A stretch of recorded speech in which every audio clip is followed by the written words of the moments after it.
बच्चों, स्वागत है आपका हमारे इस YouTube चैनल यूपी फिजिक्स 11 में।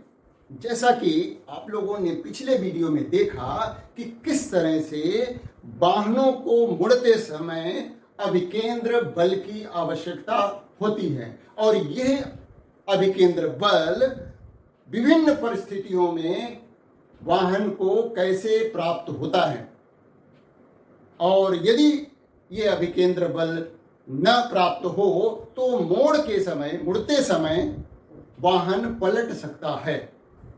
तो वाहन को पलटने से बचाने के लिए ही मोड़ पर सड़कें क्या की जाती हैं, सड़कों का बाहरी हिस्सा, बाहरी किनारा अंदर की अपेक्षा ऊंचा रखा जाता है। उसी तरह से रेल पटरी भी मोड़ पर जो बाहरी पटरी होती है वो अंदर वाली पटरी की अपेक्षा ऊंची रखी जाती है। इससे एक निश्चित वेग से गाड़ी या वाहन आसानी से मोड़ को पार कर लेता है। यदि वो अधिक वेग से, एक निश्चित वेग से अधिक वेग से पार करता है तो उसको घर्षण की भी आवश्यकता होती है। यदि वो उस निश्चित वेग, जैसा कि कल डिस्कस किया गया था, उसी निश्चित वेग से पार करे तो उसको घर्षण की भी जरूरत नहीं पड़ती और वो आसानी से मोड़ को पार कर लेगा। यदि वो जो है थोड़ा वेग बढ़ा देता है बाई चांस, तो घर्षण उसमें मदद करेगा और वो आसानी से मोड़ को पार कर लेगा। लेकिन इसका मतलब ये नहीं है कि मोड़ पर वो कितने ही वेग से गाड़ी को, वाहन को मोड़े, ये नहीं जो है, ये तो खतरनाक हो सकता है। उसके लिए उसको सावधानी तो बरतनी ही पड़ती है। तो हमने जो है आज दो प्रश्न हमने इसी से संबंधित नोट कर रखे हैं कि जो है मोड़ पर साइकिल सवार या मोटरसाइकिल सवार अपने को एक तरफ झुका लेता है। विशेष करके जो है किस तरफ झुकाता है? मोड़ के केंद्र की तरफ को झुकाता है। और कल हमने चित्र द्वारा समझाया था कि ऐसा करने पर क्या होता है कि जो रोड जो है, वाहन पर या साइकिल पर जो अभिलंब प्रतिक्रिया बल लगाता है उसका एक घटक जो कि r sin थीटा होता है वो मोड़ के केंद्र की तरफ लगने लगता है। जब भी कोई मोटरसाइकिल या साइकिल सवार तेजी से मुड़ना चाहता है तो वो एक तरफ को झुकता है, मोड़ के केंद्र की तरफ को झुकता है। ऐसा होने पर अभिलंब प्रतिक्रिया बल का एक घटक जिसको हम r sin थीटा कहते हैं वो केंद्र की तरफ लगने लगता है और यही घटक जो r sin थीटा है वो उस मोटरसाइकिल या साइकिल सवार को आवश्यक अभिकेंद्र बल प्रदान करता है और वो आसानी से मुड़ जाता है। तो ये फायदा होता है एक तरफ झुकने का। तो झुकने से क्या फायदा हुआ कि उसके अभिलंब प्रतिक्रिया बल का एक घटक जिसको हमने r sin थीटा दिखाया था वो केंद्र की तरफ लगने लगेगा और यही घटक जो है उसको आवश्यक अभिकेंद्र बल प्रदान करेगा और उसको जो है घर्षण पर निर्भर नहीं रहना पड़ेगा। घर्षण पर हम विश्वास नहीं कर सकते, घर्षण तो कम और ज्यादा हो भी सकता है, लेकिन ये झुकाव हो जाने के कारण जो अभिलंब प्रतिक्रिया बल का एक घटक है वो उसको मुड़ने में मदद करेगा या कहें अभिकेंद्र बल जो चाहिए मुड़ने के लिए वो प्रदान करेगा। प्रश्न देखिए मैंने नोट कर रखा है। कोई साइकिल या मोटरसाइकिल सवार मुड़ते समय अपने को मोड़ के केंद्र की तरफ क्यों झुका लेता है? ऐसा करने से उसके अभिलंब प्रतिक्रिया बल का एक घटक, तो अभिलंब प्रतिक्रिया बल कहां से प्राप्त हो रहा है? रोड से प्राप्त हो रहा है। r sin थीटा मोड़ के केंद्र की तरफ कार्य करने लगता है। यही घटक घर्षण के साथ मिलकर मुड़ने के लिए आवश्यक अभिकेंद्र बल प्रदान करता है जिससे वह बिना पलटे मोड़ को आसानी से पार कर लेता है। यदि वो ये घर्षण तो उसको मदद तब करेगा जब वो एक निश्चित वेग से थोड़ा ज्यादा वेग से मुड़ रहा होगा, अदरवाइज उसको वही केवल घटक ही पर्याप्त है। यदि वो वेग अपना नहीं बढ़ाता है, सामान्य रूप से जितना वेग होना चाहिए उतना ही रखता है, थोड़ा झुका लेता है, तो आर साइन थीटा जो घटक है वही उसको अभिकेंद्र बल प्रदान कर देगा। लेकिन जब थोड़ा ज्यादा वेग से मुड़ेगा तो उसको घर्षण बल भी मदद करेगा। तो ये देखिए छोटा सा आंसर है, पर्याप्त आंसर है, ये परीक्षा में पूछा जा सकता है। तो आपको बिना लंबा चौड़ा आंसर लिखे इसका आंसर दे सकते हैं। अब भाई ज्यादा नंबर का प्रश्न आता है तो आपको पूरा डिटेल में चित्र सहित जैसा कि कल कराया था वैसा करना पड़ेगा।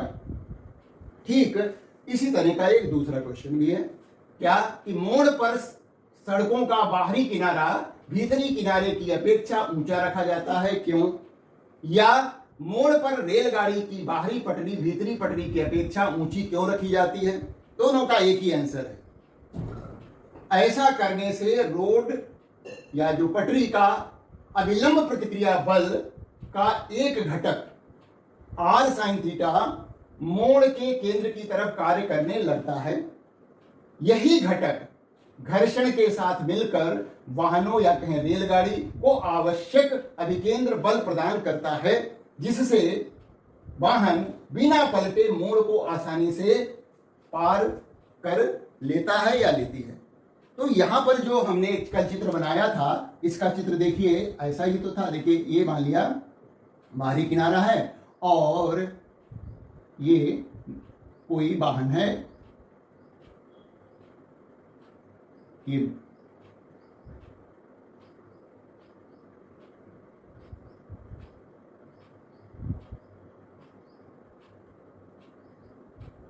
अब ये वाहन मुड़ रहा है इस तरफ को ऐसे, है ना, ये केंद्र इधर है। तो यहां पर जो थीटा कोण है यानी बाहरी हिस्सा ये ऊंचा है और अंदर वाला हिस्सा थोड़ा नीचे है, तो इस कोण पर रोड को मोड़ दिया गया है, झुका दिया गया है। तो इस वाहन का जो भार होगा mg वो नीचे की तरफ कार्य करेगा और रोड के लंबवत प्रतिक्रिया बल अभिलंब प्रतिक्रिया बल लगेगा ये, और ये कोण जो होता है इस कोण के बराबर होता है, मैं शुरू से बता रहा हूं, और इसी का शीर्षाभिमुख कोण इधर बनेगा, ये भी थीटा ही होगा, है ना। अब इस आर को दो घटकों में वियोजित किया गया।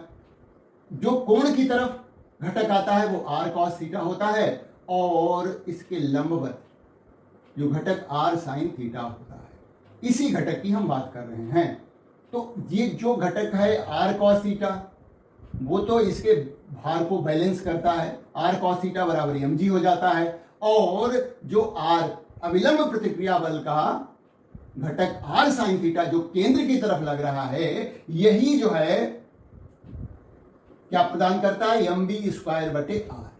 तो ये जो है आपको यदि डिटेल में ज्यादा नंबर का प्रश्न आता है तो चित्र सहित आपको समझाना पड़ेगा, ये वाला भी जैसा कि कल बताया था। और अदरवाइज कम नंबर का आता है 2 नंबर तक में तो इतना ही चलेगा, 3 नंबर का आता है तो फिर आपको चित्र सहित पूरा डिटेल में लिखना पड़ेगा, समझाना पड़ेगा। तो ये चित्र याद रखिए, बस यहां पर आर जो लगेगा वो इस रोड के लंबवत एक रेखा खींची जाएगी और हम जो है आर के दोनों घटकों को दिखाएंगे। यहां पर ये जो घटक है आर कॉस थीटा वो उसके भार को बैलेंस करेगा, यानी लंबवत दिशा में, ऊर्ध्वाधर दिशा में कोई गति नहीं, कोई त्वरण नहीं, तो ये बल बराबर होने चाहिए।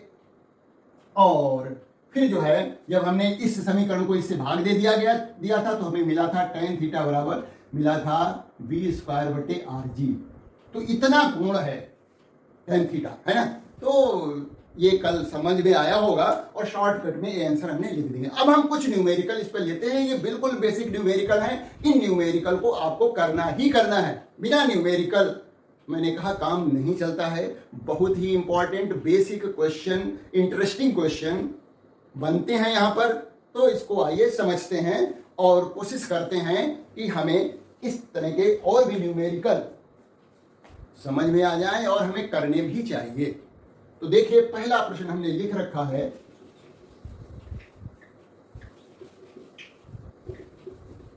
वो क्या है,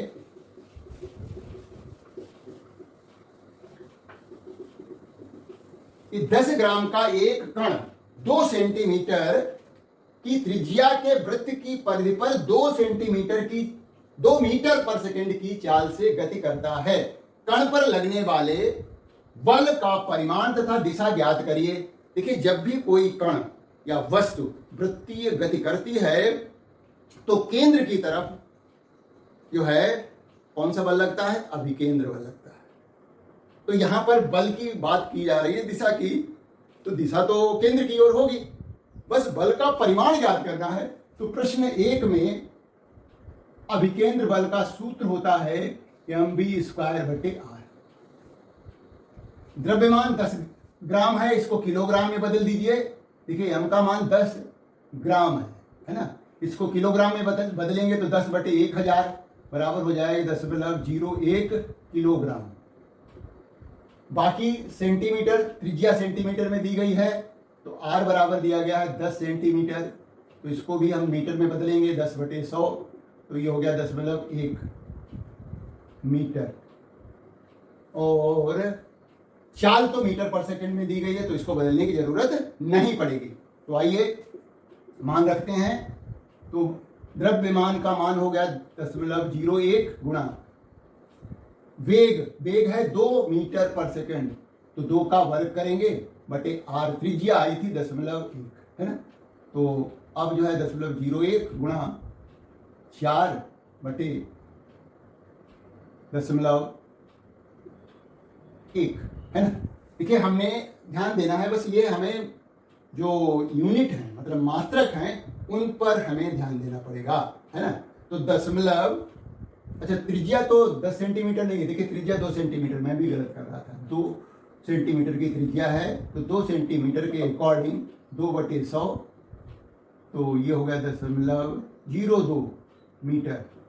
तो त्रिज्या का मान जो है हमें, देखिए 2 सेंटीमीटर की त्रिज्या है, 10 तो कहीं नहीं है, तो ये हो गया हमारा 10.02, 2 अंकों के बाद दशमलव लग जाएगा 10.02।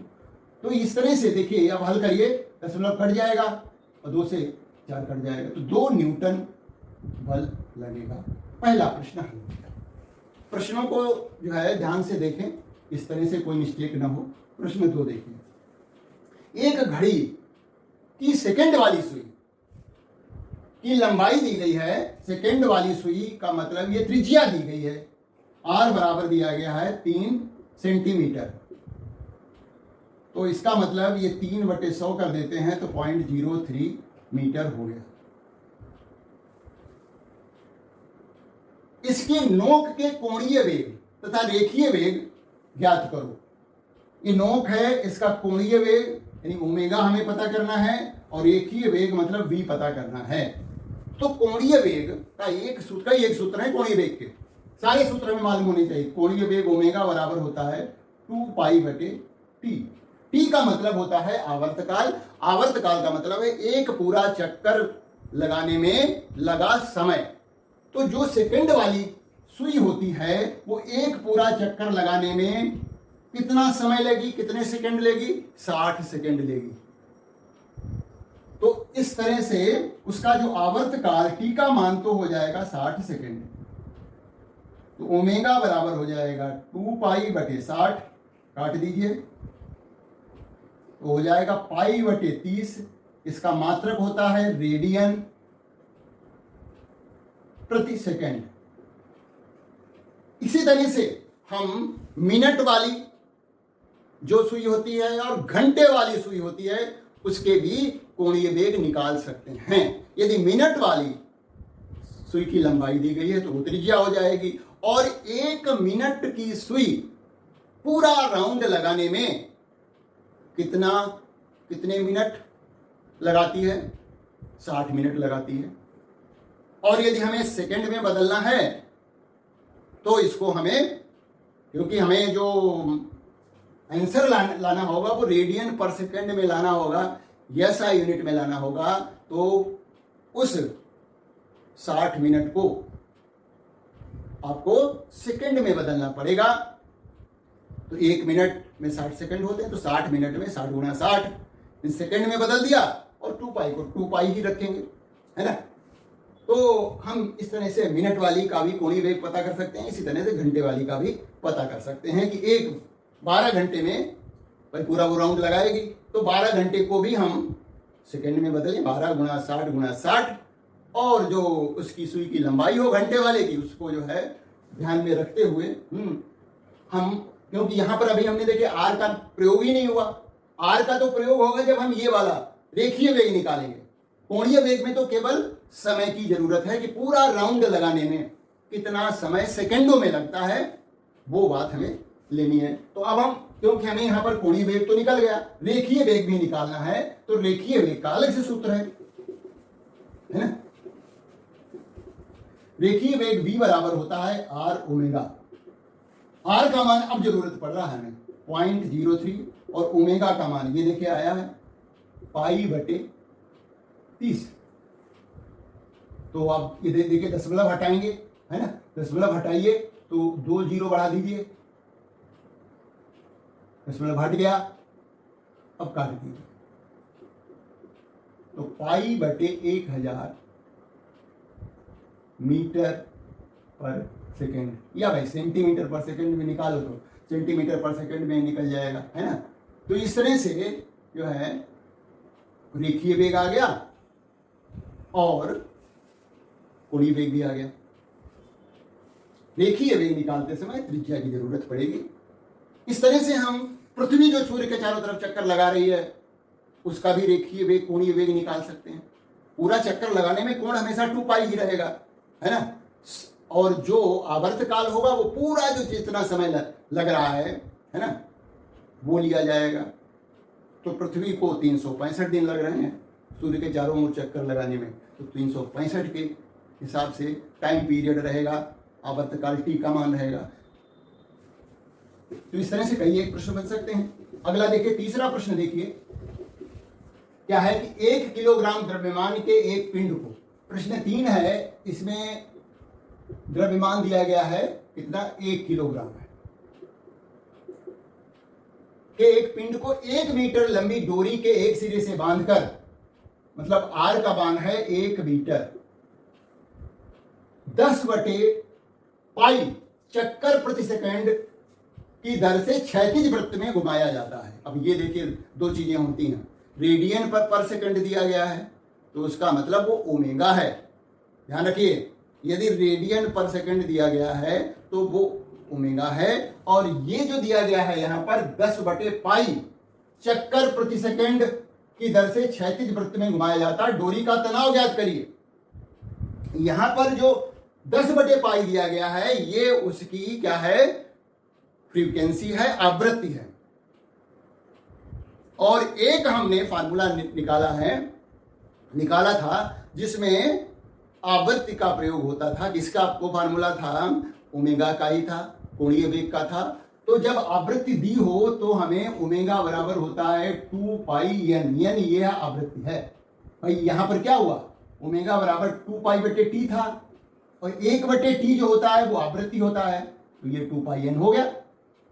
तो ये ओमेगा, और हमें यहां पर भी तनाव ज्ञात करना है। तो जब डोरी से बांध करके क्षैतिज वृत्त में घुमाया जाएगा तो अभिकेंद्र बल लगेगा, जितना अभिकेंद्र बल लगेगा वही तनाव होगा। अब यहां पर अभिकेंद्र बल का दूसरा फार्मूला प्रयोग हो रहा है। भाई एक तो फार्मूला ये है, यह बराबर mv²/r। जब हम v की जगह पर r ओमेगा रख देते हैं तो एक हमें नया फार्मूला मिलता है r ओमेगा का वर्ग/r।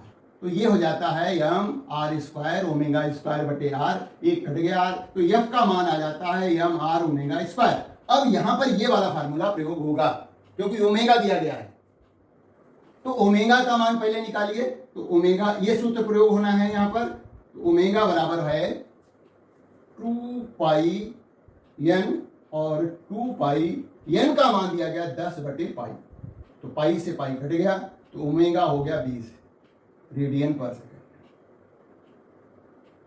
ये ओमेगा हो गया। अब हम इसमें फार्मूले में रख दें, तनाव जो होगा वो अभिकेंद्र बल के बराबर ही होगा,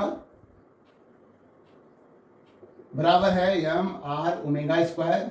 देखिए द्रव्यमान 1 किलोग्राम है, त्रिज्या 1 मीटर है, ओमेगा का मान है 20, 20 का वर्ग कर दीजिए तो ये हो गया 400 न्यूटन।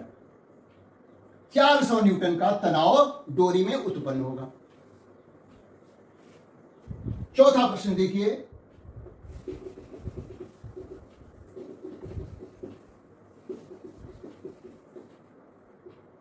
चौथे प्रश्न में एक रेल पथ की पटरियां 1 मीटर के अंतराल पर हैं और 400 मीटर त्रिज्या वाले मोड़ पर बाहर वाली पटरी को कितना उठाएं कि 20 मीटर पर सेकंड की चाल से एक रेलगाड़ी बिना घर्षण के निकल जाए। तो जैसा कि मैंने बताया था, घर्षण की तो आवश्यकता तब होगी जब वो एक निश्चित वेग, जो हमने फार्मूला निकाला था, ये tan थीटा बराबर होता है v²/rg। इस वेग से, अधिक वेग से यदि वो निकलती है, थोड़ा बहुत बाई चांस अधिक वेग हो जाता है तो घर्षण की जरूरत पड़ती है। यदि वो इतने ही वेग से जो कि कैलकुलेट किया गया है पार करती है तो घर्षण की भी जरूरत नहीं है, बिना पलटे आसानी से निकल जाएगी। तो यहां पर हमें जो बताया गया है, देखिए चित्र दे समझिए, एक पटरी बाहर वाली ऊपर उठी हुई है और ये जो चौड़ाई है ये क्या है, 1 मीटर के, एक पटरी ये है, दूसरी पटरी ये है, 1 मीटर का अंतराल है। 400 इसकी त्रिज्या है। जो ये त्रिज्या है, ये केंद्र इधर होगा कहीं, ये त्रिज्या जो है वो 400 मीटर है। कितना उठाया जाए, है ना, तो हमें क्या पता करना है, ये यच पता करना है। देखिए जब कोण, देखिए बहुत ज्यादा कोण नहीं उठाया जाता है। जब कोण छोटा होता है तो हम आपकी जानकारी के लिए बता दें, यदि थीटा का मान छोटा है, 10 डिग्री से, छोटा का मतलब 10 डिग्री से कम है, तो ये जो tan थीटा बराबर होता है sin थीटा बराबर होता है cos थीटा। ये यदि थीटा का मान 10 डिग्री से कम होता है तो हम, और ये हम इसके मान क्या लेते हैं, तब हम जो है थीटा, tan थीटा बराबर हो गया, थीटा बराबर होता है चाप बटे त्रिज्या। ये नई बात है ना भाई। थीटा sin थीटा बराबर, वो tan थीटा बराबर sin थीटा बराबर cos थीटा बराबर कितना हो गया, थीटा, और थीटा का फार्मूला होता है चाप बटे त्रिज्या।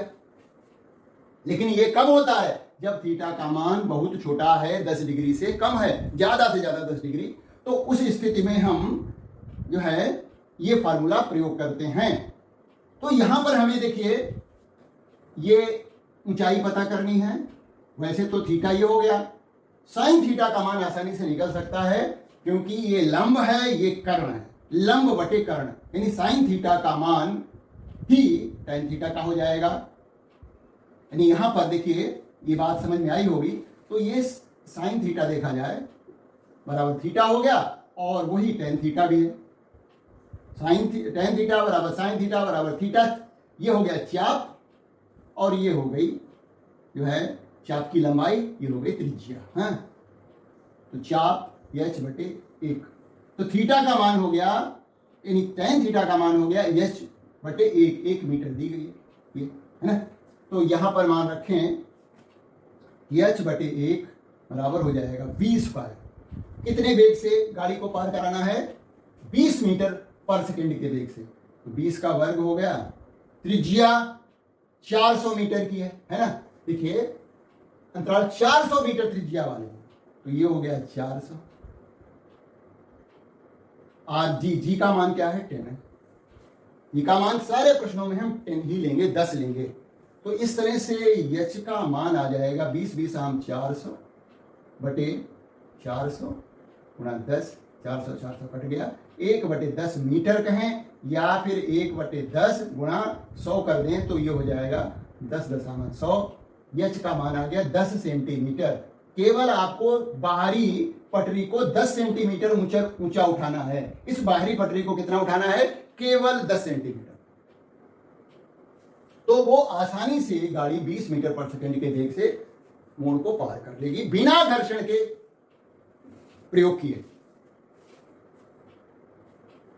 अगला प्रश्न देखें, 5वां प्रश्न।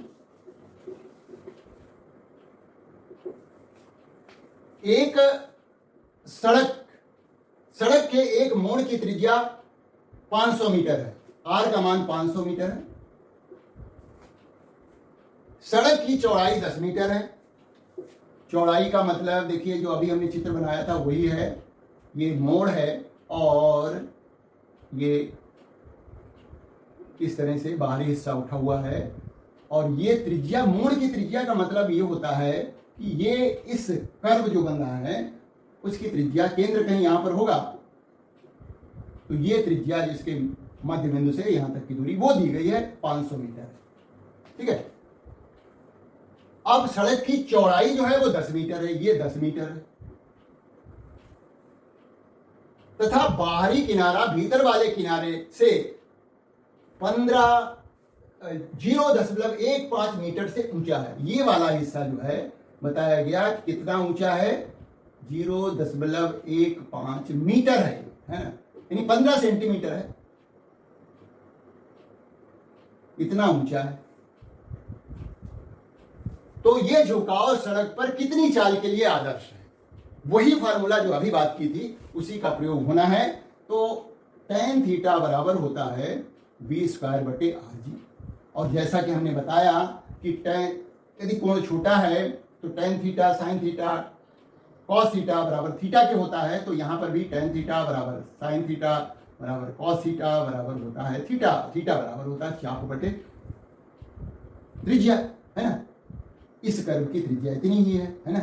तो ये हो जाएगा हमारा tan थीटा का मान थीटा के बराबर हो जाएगा, यानी थीटा बराबर हो गया v²/rg, और थीटा का मान इतने 0.15/10।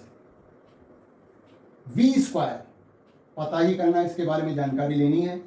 r त्रिज्या कितनी है, प्रश्न में त्रिज्या दी गई है 500 मीटर, और g का मान 10 लेना है, तो इसे गुणा कर दीजिए, है ना। तो v² गुणा 10 बराबर हो गया 0.15 गुणा 500 गुणा 10, तो v² बराबर हो जाएगा 0.15 गुणा 500 गुणा 10/10। 10 कट गया, तो ये गुणा करने पर आ रहा है हमारा v² बराबर आया, इसकी गुणा करिए और 2 अंकों पे दशमलव लगाइए तो आया 75। तो b का मान आया वर्गमूल 75। 75 का वर्गमूल निकालेंगे तो आएगा 8.66 मीटर पर सेकेंड। तो इस तरह से जो है वो कोई भी वाहन 8.66 मीटर पर सेकेंड के आदर्श वेग से आसानी से बिना घर्षण का प्रयोग किए मोड़ को पार कर ले। तो ये तो बस वर्गमूल निकालना है, वर्गमूल निकालना तो आता ही होगा। तो 75 का वर्गमूल 8.66 के लगभग है, तो मीटर पर सेकेंड के वेग से वो मोड़ को पार कर लेगा आसानी से बिना घर्षण का प्रयोग किए हुए। तो ये हो गया हमारा 5वां प्रश्न। अगला देखिए, छठा प्रश्न देखिए, ये है हमारा छठा। एक समतल सड़क 100 मीटर त्रिज्या वाले घुमाव पर किसी कार की अधिकतम चाल क्या होगी यदि टायरों तथा सड़क के बीच घर्षण गुणांक 0.4 है। ये देखिए यहां पर दूसरा फॉर्मूला प्रयोग होगा कि जो है, अब यहां पर इसका मतलब घर्षण का भी प्रयोग वो करेगी, और कल के वीडियो में बताया गया था कि घर्षण ही मुड़ने के लिए अभिकेंद्र बल प्रदान करता है। तो घर्षण का मान जो है यदि आवश्यक अभिकेंद्र बल से अधिक है तो कोई प्रॉब्लम नहीं है, और यदि अभिकेंद्र बल अधिक हो गया, यानी आवश्यक अभिकेंद्र बल ज्यादा है, घर्षण कम लग रहा है, तो गाड़ी स्लिप कर जाएगी, पलट जाएगी। तो हमें यहां पर वही बात करनी है। तो देखिए, घर्षण बल जो होता है, घर्षण बल वो होता है म्यू आर और म्यू एम जी, है ना। इतना घर्षण बल होता है, और इसका मान अधिक होना चाहिए, यानी घर्षण बल अधिक होना चाहिए। घर्षण बल का मान अधिक, कम से कम बराबर हो, वो होना चाहिए अभिकेंद्र बल, आवश्यक अभिकेंद्र बल के। तो यदि हम बराबर कर लेते हैं इसको, तो म्यू एम जी बराबर हो गया एम वी स्क्वायर, ये मैक्सिमम वेलोसिटी है, इसको हमने मैक्स कर दिया, एम वी स्क्वायर बटे आर। तो द्रव्यमान द्रव्यमान कट जाएगा, हमें मैक्स वेलोसिटी अधिकतम पता करनी है। तो देखिए वी मैक्स का वर्ग बराबर हो जाएगा म्यू जी आर। तो फार्मूला याद रखिए, ये फार्मूला लगाइए, फिर ये सब कुछ थोड़े करने की जरूरत है, तो हम समझाने के लिए भी लिख रहे हैं। तो वी मैक्स बराबर हो जाएगा वर्गमूल म्यू जी आर। ये फार्मूला डायरेक्ट लगाना है आपको। तो म्यू का मान दिया गया है 0.4 दिया गया है, और जी का मान 10 लेना है हमें, और आर का मान 100 दिया हुआ है, और त्रिज्या 100 है। जी का मान हमने कहा था हम सभी प्रश्नों में 10 ही लेंगे। तो ये हो गया आपका वर्गमूल 400। 400 का वर्गमूल निकालेंगे तो आएगा हमारा 20 मीटर पर सेकेंड। तो ये समतल सड़क पर कोई भी गाड़ी 20 मीटर पर सेकेंड के वेग से आसानी से मुड़ सकती है, ये अधिकतम वेग है। और यदि इससे ज्यादा वेग हुआ तो उसके पहिए बाहर की तरफ फिसलेंगे, है ना, और ज्यादा हो जाएगा तो वाहन पलट जाएगा, और फिसलेंगे क्या, वो उठ जाएंगे और बाहरी पहिए और गाड़ी को पलट देंगे। तो ये अधिकतम वेग की बात कही जा रही है, इतने अधिकतम वेग से वो घर्षण का प्रयोग करते हुए मुड़ सकता है इस समतल सड़क पर। ये उठी हुई सड़क नहीं है, समतल सड़क है। तो समतल सड़क पर घर्षण ही अभिकेंद्र बल प्रदान करता है। तो यदि झुकी हुई सड़क होती तो क्या होता, अविलंब प्रतिक्रिया बल का एक घटक जो आर साइन थीटा है वो भी इसमें मदद करता है ना। तो यहां पर केवल घर्षण बल ही है समतल सड़क होने के कारण, है ना। तो ये 20 मीटर पर सेकंड के वेग से वो आसानी से मोड़ को क्रॉस कर लेगा। अगला प्रश्न भी कुछ ऐसा ही है। एक साइकिल सवार का साइकिल सहित द्रव्यमान 100 किलोग्राम है। 100 किलोग्राम द्रव्यमान है साइकिल सहित। वह 100 मीटर त्रिज्या वाले वृत्तीय मोड़ पर 10 मीटर पर सेकंड की चाल से पार करना चाहता है। v का मान है 10 मीटर पर सेकंड। यदि टायरों तथा सड़क के बीच घर्षण गुणांक म्यू की वैल्यू दी गई 0.6, तो क्या सवार मोड़ को इस चाल से पार कर लेगा। तो इस चाल के हिसाब से उसको कितना अभिकेंद्र बल आवश्यक होगा। यदि वो अभिकेंद्र बल यहां पर लगने वाले घर्षण बल से कम है तो वो पार कर लेगा। तो अभिकेंद्र बल निकालते हैं, घर्षण बल निकालते हैं। तो यदि अभिकेंद्र बल का मान घर्षण बल से कम रहता है तो वो पार कर लेगा, सीधी सी बात है। तो घर्षण कितना लगेगा, घर्षण निकाल लेते हैं पहले। घर्षण बराबर हो जाएगा म्यू एम जी। यदि म्यू आर होता है, घर्षण बल लिख सकते हैं या घर्षण लिख सकते हैं। तो म्यू का मान दिया गया है 0.6, ठीक है। द्रव्यमान 100 किलोग्राम है और जी का मान 10 है।